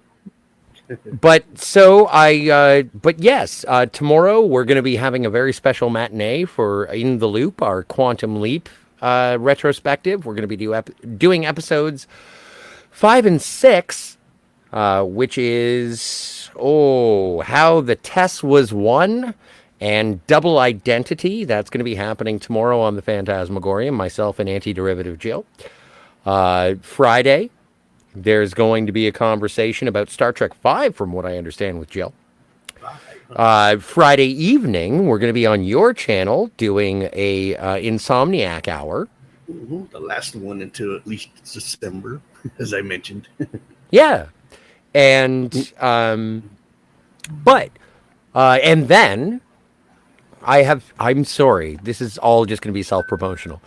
Then we've got YouTube's for. Promote everybody. then we've got Pop Culture Curator, where he has, with Jill, been introducing me to Star Trek the Animated Series, and we're going to be talking about the magics of Megas 2, which is apparently a Satan-like alien, and that's going to be on Monday. And then on Tuesday on Jill's channel, we're going to be talking about Charlie X, TOS. which is an original series episode. And then this is the moment we've all been waiting for, and I needed Kat. Pastries here. Hey, Rebellious Pastry! Oh, and Rebellious Pastry has a stream on Thursday. If you're a fan of the animated storytelling, autobiographical, I would highly recommend Rebellious Pastry. She's dope. Or they are dope. I apologize. I misgendered, and that is my mistake because I'm an asshole. But not on purpose. It was an accident. It was an accident. But Wednesday, October 5th, we are going to be talking about the anniversary of James Bond. And this is why I needed Kat here, because I'm not 100% sure. I don't know if we're celebrating the anniversary of the release of the first novel, Casino Royale, or the release of the first film, Dr. No. But either way, we are going to be celebrating the entirety of James Bond. We are going to be talking about our favorite James Bond. From what I understand, we're going to be talking about personal picks on, or personal pitches on what we would like to see next in the James Bond franchise. We are going to be talking with, oh my stars, I forget his mod handle. What's Tony's mod handle on, Tony. You know, British Tony. Oh, Tony. Bunyan Snipe. Bunyan Snipe, now that I've doxed him online. But yeah, we're going to be talking about that with him. It's going to be a little bit earlier. I think we're going to be, Snipe yeah. Bear. That's cool. Bunyan Snipe is going to be hanging out. Nice. And yeah, so that is what's going on. So next week, no Tarantino. Next week is going to be James Bond on a Wednesday, and I think that I'm out of promotions. I don't know. Can catch up on my wrestling next week then. I had to miss it tonight. But well worth it. Well, I'm glad you were here, Phil. I really appreciate it. Everyone absolutely should go and push Phil over the 100 mark. Only 4 away. So I would, and you know what? It's just absolutely fun. It's always a fun time. You're a really supportive host, and you always have interesting topics. And even if those topics are brought by your guests, you bring together the best guests. Right. So thank you. Yep. Thank you for having me. It was fun doing these 2 movies that I enjoy very much.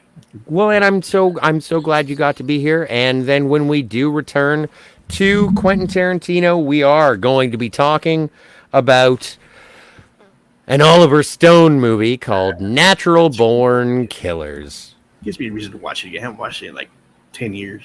I've never seen it. I'm afraid of it. It's a difficult watch, but yeah, because it hasn't aged very well. But we'll see it. I don't know. I don't know how anyone of your category think about it. It's an interesting film. I'm sure. I don't know how I'm going to feel about it, dude. I'm afraid of it. I'm afraid of the movie. You want me to go drive all the way up to Canada and hold your hand while you're watching it? That would be greatly appreciated. I would love that. Anyway, on behalf of, well, Phil, are you a mod? No, only mods can post links. Well, and Rebellious Pastry, there is a link to Phil's channel in the references in the description. You can go and do that. It'll link you to this Friday's Black Phillip Alvarez Insomniac Hour, and you can find him there. I believe So Pastry is subscribed to me anyway, so but yeah, appreciate it. and anyone who would like to find Black Phillip Alvarez's channel, it is available in the description below. Anyway, on behalf of myself, Steve, and Kat for the Phantasmagorium show, and the hella awesome Texan to my right. Mm-hmm. We would like to say we're getting a taco. Are we getting a taco? You want to get a taco? Let's go. Yep. Let's go get a fucking taco. I know.